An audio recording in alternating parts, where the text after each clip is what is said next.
वाइटर institute chemistry वाले sir, second part of postmortem of the NCERT and NEET 2021 लेकर आपके सामने आए हैं। पहला वीडियो आपने देख लिया है, 10 क्वेश्चन थे उसके अंदर। तो अब हम नेक्स्ट 10 क्वेश्चंस का पोस्टमार्टम करने जा रहे हैं। वर्ड टू वर्ड एनसीईआरटी से चीजें मैच करेंगी। बस अगर आप किसी अच्छे टीचर से इसको समझ लेते हैं एनसीईआरटी को, तो ये आपको बहुत फेवर करने वाला है।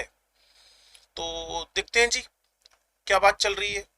अब अगला क्वेश्चन हमारे पास है 61। Which one among the following is correct option for right relationship between CP-CV? भाई ये तो फिजिक्स का क्वेश्चन है, ऐसा कहेंगे केमिस्ट्री वाले, बट नहीं। एनसीईआरटी में आपको ये सेम लाइनें मिल जाएंगी।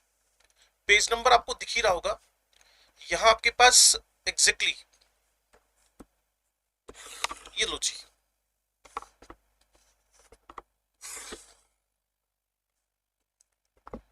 थर्मोडायनेमिक्स का पेज नंबर 169 ठीक है जी। और 11th क्लास की ये आपके पास स्टोरी है थर्मोडायनेमिक्स चैप्टर से। 169 नंबर पेज पे आप अभी भी जाकर देख सकते हैं, 11वीं क्लास की एनसीईआरटी। तो बात वो कि आपको समझना है कि चीजें एनसीईआरटी से ही हैं। और ये 11वां क्वेश्चन, टोटल 10 क्वेश्चन मैं आपसे वीडियो 1 में डिस्कस कर चुका हूं। वाइट रे और केमिस्ट्री वाले सर आपको लगातार अपडेट देते जा रहे हैं कि कहां कहां क्या क्या क्वेश्चन किस किस हिसाब से आएगा। चलो जी हम देख लें एक बार, और सब्सक्राइब करना ना भूलें और बेल आइकन को जरूर प्रेस कर दें। हर एक वीडियो जो हम अपलोड करेंगे उसकी इंफॉर्मेशन आप तक इमीडिएटली पहुंचने वाली है। तो ये देखो जी, CP minus CV is equal to R, physics से पढ़कर भी और केमिस्ट्री से पढ़कर भी, दोनों से आप, ये एनसीईआरटी है। और ये क्वेश्चन हमसे पूछा हुआ है कि सीपी सीवी का 1 मोल के रिलेशन क्या है। That is CP minus CV is equal to क्या बन जाएगा आपके पास आर। सेकंड आंसर सीधा सीधा मैच कर रहा है। चलिए अब हम थोड़ा सा मूव करते हैं किस तरफ, पॉलीमर चैप्टर। ये हमारे पास 12th क्लास का चैप्टर है, पॉलीमर चैप्टर 12th क्लास का चैप्टर है, क्लास 12th पॉलीमर्स पार्ट 2, जो एनसीईआरटी का पार्ट 2 है।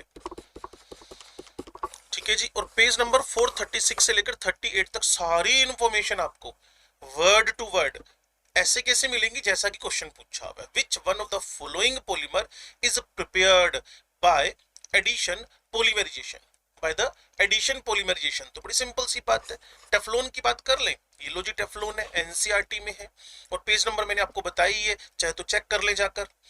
Teflon is manufactured by heating tetrafluoroethene, ये रहा जी tetrafluoroethene, with a free radical or persulphate catalyst as at the high pressure. It is chemically inert, resistant to attack by corrosive. जो आपके घरों में non sticky utensils पड़े हुए ना, जिसपे आपकी मम्मी खाना बनाते हैं, खाना जलेगा नहीं, तो वो एक्चुअल में टेफ्लॉन है। टेफ्लॉन नाम से मार्केट में कंपनी भी है, इसको ट्रेडमार्क ले लिया लोगों ने। तो ये non sticky surface coated utensils बनाने में काम आ रहा है। तो देखिए आप, डबल ब्रेक हुआ, सिंगल रह गया, तो भाई सीधा सीधा एडिशनल पॉलीमर है। और यही तो पूछ रहा है, एडिशन पॉलीमर से कौन बना। अब अगर आप नायलॉन 6 पे क्वेश्चन मार्क लगा रहे हैं कि नायलॉन 6 कैसे बनेगा, टेरिलीन कैसे बनेगा, नोवोलेक कैसे बनेगा, सारी इंफॉर्मेशन है एनसीईआरटी में। कंडेंसेशन जब बोल दिया गया है तो उसका एग्जांपल डेक्रोन है। ओके, कंडेंसेशन जब बोल दिया गया है उसका एग्जांपल नायलॉन 6 है। कंडेंसेशन जब बोल दिया गया है तो कहीं ना कहीं एनसीईआरटी में पेज नंबर 436 से 438 के बीच में जिक्र है नोवोलेक का भी। नेरोलेक नाम सुना है आपने, जापानी कंपनी है जो पेंट, नेरोलेक पेंट, वो नोवोलेक ही है। क्लियर। तो कुल मिलाकर आप अगर ढंग से इस बात को देखें तो फिनोल फॉर्मेल्डेड रेजिन, जिससे बेकेलाइट और क्या बनता है, नोवोलेक। तो मेरा टारगेट था आपको ये बताना कि एडिशनल पॉलीमराइजेशन और कंडेंसेशन पॉलीमराइजेशन में एडिशनल अगर पूछा गया है तो टेफ्लॉन है, जो कि एनसीईआरटी के पेज नंबर 436 से लेकर 438 के बीच में सारे जिक्र हो रखे हैं, सारी के सारे डिस्क्रिप्शन दे रखे हैं। चलिए अब तीसरे क्वेश्चन की तरफ बढ़ते हैं। What is the IUPAC name of the organic compound formed in the following chemical reaction? थोड़ा सा मूव करें पेज नंबर 331 पे। ये कहाँ का, ये एनसीईआरटी है, second number NCERT class 12th की, एनसीईआरटी पेज आपको 331 और पार्ट 2 में जाना पड़ेगा, वहां एग्जाम्पल नंबर 11.2 उठाइएगा। और थोड़ा सा मेरी बात को ध्यान से अगर आप सुने तो क्या कह रहा है वो आपसे कह रहा है प्रोपेनोन, तो भाई ये भी तो प्रोपेनोन ही कह रहा है, बस एसीटोन प्रोपेनोन इतनी इंफॉर्मेशन तो बच्चे को रखनी पड़ेगी ना कि propanone acetone both are the same, propanone acetone both are the same, acetone common name है और प्रोपेनोन उसका आइपेक नेम है।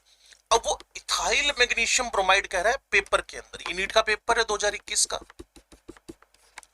लेकिन अगर मैं एनसेट में जाऊं तो मिथाइल मैग्नीशियम कह रहा है, तो उसने कहा जी एसीटोन पे अगर मैं इथाइल मैग्नीशियम ब्रोमाइड की रिएक्शन करवाऊं, ये तो कहा उसने 11.2 में reaction of propanone with methyl magnesium bromide followed by hydrolysis, ये तो लिखा है acetone ethyl magnesium bromide ether water hydrolysis है, तो क्या बनेगा? तो यहां अगर मेरे पास एसीटोन है तो बस यहां इथाइल आ जाएगा, तो टर्शरी अल्कोहल बन गया। और टर्शरी अल्कोहल इनमें से जो भी है और इस नाम को जो ओबे कर रहा है बस उसको टिक मार के है। सेकंड थर्ड तो ऑप्शन हो ही नहीं सकते क्योंकि सेकेंडरी अल्कोहल है। 2 मिथाइल प्रोपेंटुओल, लो जी देखो एनसीईआरटी तो यहां भी नहीं छोड़ रहा कि अगर आप थोड़ा सा क्रैम करके आए तो देखो ना ये तो मिथाइल है, ये मिथाइल थोड़ी चाहिए था, यहाँ तो क्या चाहिए मुझे इथाइल, और जैसे ही मैं इसको इथाइल लिखूंगा मेरा आंसर सीधा सीधा आ जाएगा 2 मिथाइल, बिल्कुल 2 मिथाइल। प्रोपेंटुओल प्रोपेंटुओल, यहाँ में ब्यूटेनटुओल, सॉरी प्रोपेंटुओल तो ये दे रखा है ब्यूटेनटुओल, तो ये हमारा एनसीईआरटी का एग्जांपल नंबर 11.2 जहां मिथाइल इथाइल बस इंटरचेंज किया, रिमेनिंग क्वेश्चन उसने कॉपी पेस्ट कर दिया है, बाकी क्वेश्चन उसने कॉपी पेस्ट कर दिया है। ठीक है जी, तो ध्यान से सुने, 4th नंबर क्वेश्चन की बात करेंगे, ये सॉल्यूशन है उसका। ठीक है जी, अब कह रहा है जी मैच लिस्ट 1 लिस्ट 2, चलो जी ये केमिकल बॉन्डिंग की बात है, पेज नंबर 121 से 124 है, 11वीं क्लास में जाना पड़ेगा और एनसीईआरटी का पार्ट 1 पिक करना पड़ेगा। क्या कह रहे हैं जी, PCl5 का स्ट्रक्चर कैसा है, स्ट्रक्चर कैसा है, तो PCl5 वैसे तो बच्चों को पता ही होता है कि हाइब्रिड स्टेट, लेकिन मैंने क्वेश्चन सोल्व नहीं कराना, एविडेंस देना है कि मेरे पास अगर मैं एनसीईआरटी ढूंढने निकलता हूं PF5 PCl5 ये sp3d है, ट्रायगोनल बाइपिरामिडल है, ये एनसीईआरटी केमिकल बॉन्डिंग है 121 से 124 नंबर पेज। तो PCl5 ट्रायगोनल बाइपिरामिडल, अगर इतना भी पता होएगा तो एक के साथ फोर्थ कहां कहां मैच कर रहा है, फर्स्ट एंड फोर्थ में। ओके चलो एनसीईआरटी पे चलेंगे अब, PRF5 ये स्क्वायर पिरामिडल, स्क्वायर पिरामिडल, सी के साथ स्क्वायर पिरामिडल फर्स्ट मैच कर रहा है, सी के साथ फर्स्ट यहां मैच कर रहा है, यहां मैच नहीं कर रहा है, तो सीधा सीधा आपका आंसर 1 बना। तो एनसीईआरटी के बिहाफ पे भी आप आराम से क्वेश्चन को सोल्व कर पा रहे हैं। अदरवाइज हाइब्रिड स्टेट निकालें, उसके बाद हाइब्रिड स्टेट निकालें, उसके बाद उसका शेप स्ट्रक्चर कंफर्म कर लें with the help of lone pairs. ये sp2 हाइब्रिड सेट, आप कहेंगे यार आपने ये तो बताया ही नहीं कि BF3 भी दे रखा है, बिल्कुल दे रखा है भाई, ये देखिए sp2 हाइब्रिड स्टेट है, यहां उसने BCl3 का जिक्र किया हुआ है, तो बोरोन सेंट्रल एटम है, ये क्लोरीन क्लोरीन क्लोरीन उससे क्या कर रहे हैं, शेयर कर रहे हैं, उसके साथ में ओवरलैपिंग कर रहे हैं, तो हर बात का इंफॉर्मेशन एनसीईआरटी में अवेलेबल है। अब मैं चलता हूं जी क्वेश्चन नंबर 15, मतलब हमारा 65th 51 से स्टार्ट करते हुए मेटलर्जी का क्वेश्चन है, पेज नंबर 164 से 166, एनसीईआरटी है 12वीं क्लास की, मेटलर्जी चैप्टर है।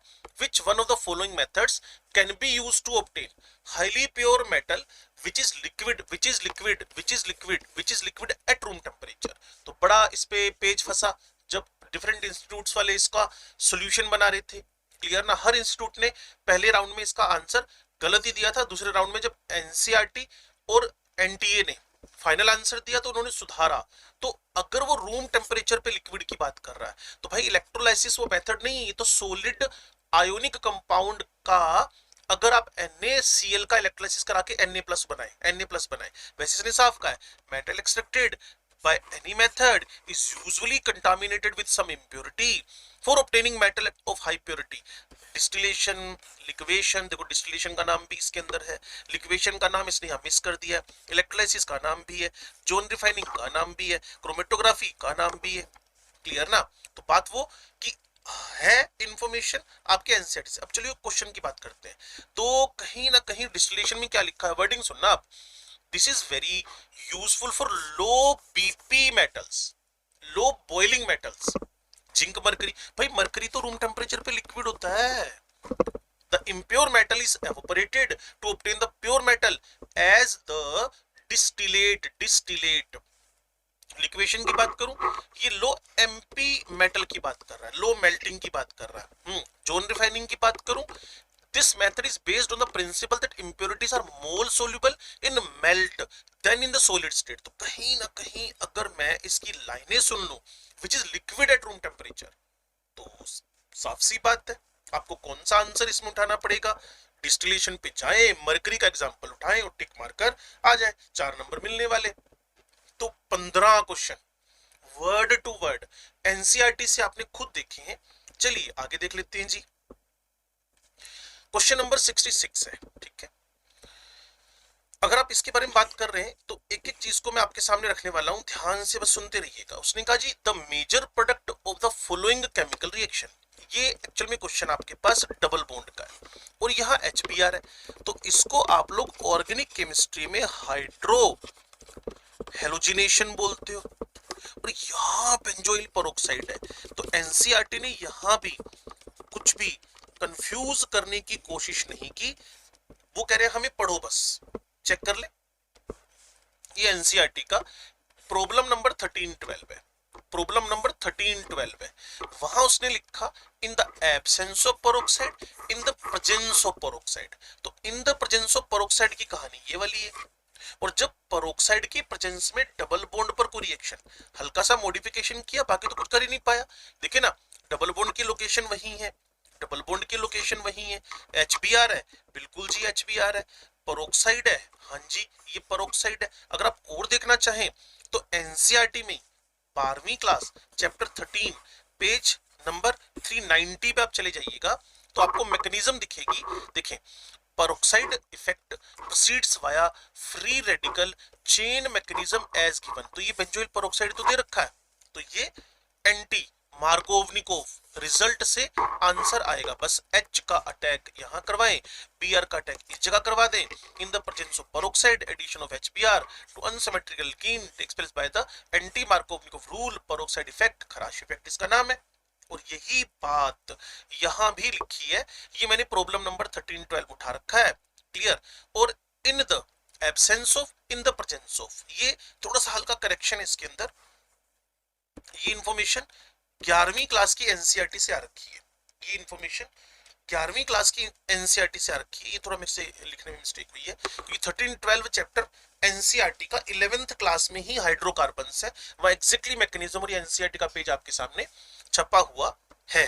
चलिए अब हमारा 7वां क्वेश्चन, हाइड्रोजन चैप्टर 11वीं क्लास, ठीक है जी, 11th क्लास। लो जी,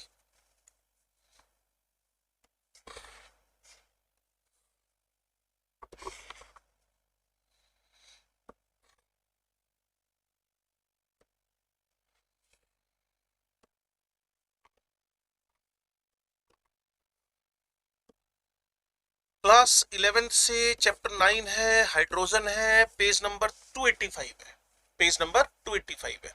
तो क्या कह रहे हैं भाई साहब, वो कह रहा है tritium radio active isotope of hydrogen. तो फैला दिया मार्केट में, जिस दिन पेपर रिलीज हुआ ना 12 तारीख की शाम को, तो कोचिंग वालों ने फैला दिया भाई अब तो न्यूक्लियर केमिस्ट्री भी पढ़नी पड़ेगी। भाई न्यूक्लियर केमिस्ट्री की नीड कहाँ थी, बस वो कि माहौल बनाना है आपने ना, माहौल बनाना है।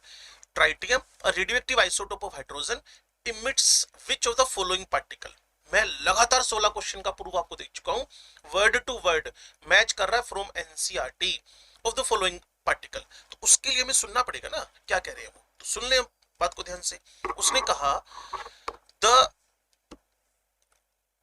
Predominant form is protium, 3 isotope है। Terrestrial hydrogen contains 0.0165% of the deuterium mostly in the form of Hd। The tritium concentration is about 1 atom per 10⁻18 atoms of protium। Clear, जो प्रोटियम है उसका 10⁻18 अगर वो है तो एक पार्ट आपको ट्राइटियम का मिलेगा। अब now question, only tritium is radioactive and emits low energy beta particles. Beta particles, ये कोई न्यूक्लियर केमिस्ट्री नहीं थी, ये 12.33 इयर्स हाफ लाइफ वाला ट्राइटियम बीटा पार्टिकल्स का इमिशन कर रहा है। ये लो जी बीटा पार्टिकल्स का इमिशन कर रहा है, सीधा सीधा आंसर टिक मार देते हैं। ठीक है जी, बीटा पार्टिकल्स का एमिशन कर रहा है, सीधा सीधा टिक कर दिया गया। तो अब इससे ज्यादा एविडेंस मैं आपको क्या दूं, बस आपको पेज नंबर 285 11वीं क्लास का चैप्टर 9 हाइड्रोजन पढ़ना है। आओ जी आगे बढ़ते हैं। The correct sequence of bond energy or bond enthalpy of carbon halogen bond, carbon halogen bond का आपको बॉन्ड डिसोसिएशन, बॉन्ड एंथैल्पी बताना है। तो बड़ा सिंपल सा क्वेश्चन था ये तो, लेकिन मैं आपको एविडेंस देने आया हूं। क्लियर? तो सुन ले बात को, क्या कह रहा है ये कह रहा है for a given alkyl halide, 12वीं क्लास है, पेज नंबर 304 है, हेलोल्केन हेलोएरीन्स है। क्लियर? और चैप्टर का नंबर 10 है। लाइनें सुनिएगा आप ध्यान से। For a given alkyl group the reactivity of halide Rx follows the same order in both the mechanisms। Ri fast react करता है, ये रिएक्टिविटी का डिक्रीजिंग ऑर्डर है। तो भाई देख ले एक बार, पूछ क्या रहा है, बोन एनर्जी, तो जिसकी रिएक्टिविटी ज्यादा है तो उसकी बोन एनर्जी क्या होगी, कम होगी। तो FCl Bri, सीधा सीधा आंसर आपका टिक होएगा। Difference of electronegativity directly proportional to the bond dissociation energy, bond dissociation energy. अब बात को अगर समझ पा रहे हैं तो यही आपके लिए यूजफुल होगा। 18 क्वेश्चन का हम यहां डिस्कशन कर चुके हैं। अब थोड़ा सा बढ़िए मेरी तरफ, क्या है जी, right option for the number of TVs and OVs. Solid chapter की तरफ आप जा चुके हो, यहां सॉलिड चैप्टर। क्लियर? पहला चैप्टर है ये, क्लास 12th का, पेज नंबर 17 पे जाना है आपको। और ये हेक्सागोनल बना हुआ था, एक हेक्सागोनल। देखो बड़ी सिंपल सी लाइन है, वो क्या कह रहा है आपसे, number of close packed sphere अगर n है तो उसके अंदर जो ओवीज है वो n होएगी और जो टीवीज है वो 2n होंगी। ठीक है जी? और यहां उसने एग्जैक्टली हेक्सागोनल क्लोज पैकिंग का जिक्र किया हुआ है। Hexagonal, this sort of arrangement of atom is found in many metals like magnesium, zinc। HCP की बात कर रखी है, HCP की, हेक्सागोनल की। अब उसने क्या कहा, अगर आपके पास हेक्सागोनल प्रिमिटिव यूनिट सेल, और होती भी एक ही है, अगर आप एक CTO MHRT क्वेश्चन और है, वो इसके बाद आएगा अगली 10 वाली सीरीज में, अभी इसको सोल्व करते हैं। वो कह रहा है जी प्रिमिटिव यूनिट सेल एक ही होती है इसके अंदर, तो अगर मैं इसका जेड निकाल लूं, अगर मैं इसका जेड निकाल लूं, अगर मैं इसका जेड कैलकुलेट कर लूं, तो जेड की वैल्यू 6 आ रही है, जिसको n बोल रहे हो आप लोग, और इसका डबल, इसका डबल, तो पहले क्या लिखा, टीवी, तो डबल टीवी, और जस्ट इक्वल्स क्या आ जाएगा आपके पास, ओवी। तो अगर आप मेरी बात को ध्यान से सुन पा रहे हैं, तो कहीं ना कहीं टीवीज जो नंबर ऑफ n है उसका डबल, और जो ओवीज है वो इक्वल आएगा। और ये जिक्र भी कहीं ना कहीं एनसीईआरटी में पेज नंबर 17 पर सॉलिड चैप्टर में किया हुआ है। तो आज की सेकंड वीडियो आपके सामने बना हुआ है HCP, पेज नंबर 10 पे HCP बना हुआ है। तो चलिए अब थोड़ा सा बात को आगे बढ़ाते हैं, ध्यान से सुनिएगा। मेरे से वो कह रहा है रेडॉक्स चैप्टर से, अब देखकर आपको लगेगा कि ये क्या किया हुआ है, सारी चीजें इस तरीके से एनसीईआरटी में से निकल कर आती हैं। ये रेडॉक्स चैप्टर है, क्लास 11वीं का, चैप्टर का नंबर 8 है, 270 से लेकर 272 पेज तक सारी बातें वहां वर्ड टू वर्ड मैच कर रही है। चेक करेंगे। उसने कहा which of the following reaction is the metal displacement. तो भाई पहली रिएक्शन को आप देखना चाहें तो डिकम्पोजिशन रिएक्शन है, ये मैंने नहीं लिखा, ये मैंने नकल मार के लिखा है फ्रॉम एनसीईआरटी। डिकम्पोजिशन, भाई तो डिकम्पोजिशन रिएक्शन है तो आंसर नहीं बना। अब देखिए आप, अब देखिए मेटल डिस्प्लेसमेंट का कॉलम है वहां, मेटल डिस्प्लेसमेंट का कॉलम है वहां, मेटल डिस्प्लेसमेंट का, उसके अंदर Cr2O3 से एल्यूमिनियम का रिएक्शन हुआ, ये लो जी मेटल डिस्प्लेसमेंट होगी तो आंसर आ गया। अब बच्चे कहेंगे बाकी बिल्कुल है, वर्ड टू वर्ड है, Fe2HCl FeCl2 हाइड्रोजन, ये रिएक्शन आपको मिलेगी। क्लियर? इसमें हमने देखना है कि मेटल ने एक नॉन मेटल को डिस्प्लेस कर दिया है, तो उसके लिए कॉलम बना हुआ है suggest a scheme of classification of the following redox. तो ये कंबाइन होने की रिएक्शन है, इसको चेक कर रहे हैं आप लोग, PbNO3। तो आंसर भी दिया है बी का, आंसर भी involves the breaking down of lead nitrate into 3 components, therefore this is categorized under decomposition redox reaction. तो भाई एक एक चीज को एनसीईआरटी 1 से 20 तक, 51 से 70 तक मैं हर क्वेश्चन का जिक्र कर चुका हूं, आपको देखकर ही लगा होगा कि हर बात को उन्होंने अपने इंडेक्स क्वेश्चन में, आपके सामने अपनी प्रॉब्लम शीट में, अपने पीछे जो क्वेश्चन दे रखे हैं चैप्टर के पीछे, उनमें से ये लिख रहे हैं। तो अगर ये वीडियो आपको पसंद आया, ये एनालिसिस आपको पसंद आया, तो मेरे चैनल को सब्सक्राइब जरूर करें। और हम वाइटरे सेक्टर 34 चंडीगढ़ में है, ऑफलाइन क्लासेस हमारी कंटिन्यू है। इसके अलावा ऑनलाइन भी हम अवेलेबल है। तो आप जहां भी, जिस भी स्टेट से हैं, ऑनलाइन क्लास लेना चाहते हैं, एनसीईआरटी का प्रॉपरली पोस्टमार्टम करवाकर हमसे पढ़ना चाहते हैं, तो आइए, हम आपका वेलकम करते हैं। और 25 इयर्स की एक्सपीरियंस्ड फैकल्टी हमारे पास है जो आपको सर्विसेज देगी, तो वो भी नॉमिनल सी फीस पर। तो एक बार आप हमें सुने और हमें ज्वाइन करें, जो आपके लिए बहुत ही ज्यादा बेनिफिशियल हो सकता है। तो 720 मार्क्स लेना आसान है। एक मेरे फ्रेंड मुझसे मजाक कर रहे थे कि 720 मार्क्स केमिस्ट्री में अकेले में कैसे ले लोगे। तो मैं ये कहना चाहता हूं कि फिजिक्स में भी सेम सिस्टम फॉलो हो रहा है, जूलॉजी बॉटनी में तो आप ऑलरेडी जानते हैं सेम सिस्टम फॉलो हो रहा है। तो मैं चारों सब्जेक्ट को कलेक्टिवली मिलाकर बोल रहा हूं कि 720 मार्क्स लेना कोई डिफिकल्ट टास्क नहीं है, बस आप उलझे नहीं। आपको मेडिकल के एग्जाम के लिए उलझने की नीड नहीं है। आप कहेंगे सर 2021 का पेपर एनसीईआरटी में, आपको 20 भी बताऊंगा, 19 भी बताऊंगा, 18 भी बताऊंगा, 17 भी बताऊंगा। आप वीडियोस को पसंद करें, लाइक करें, शेयर करें और चैनल को सब्सक्राइब जरूर करें, जिससे मैं इस टाइप की यूजफुल इंफॉर्मेशन आप तक डिलीवर कर पाऊं। मैं मनोज कुमार बंसल, केमिस्ट्री वाले सर और वाइटरे की तरफ से आपको थैंक यू बोलता हूं।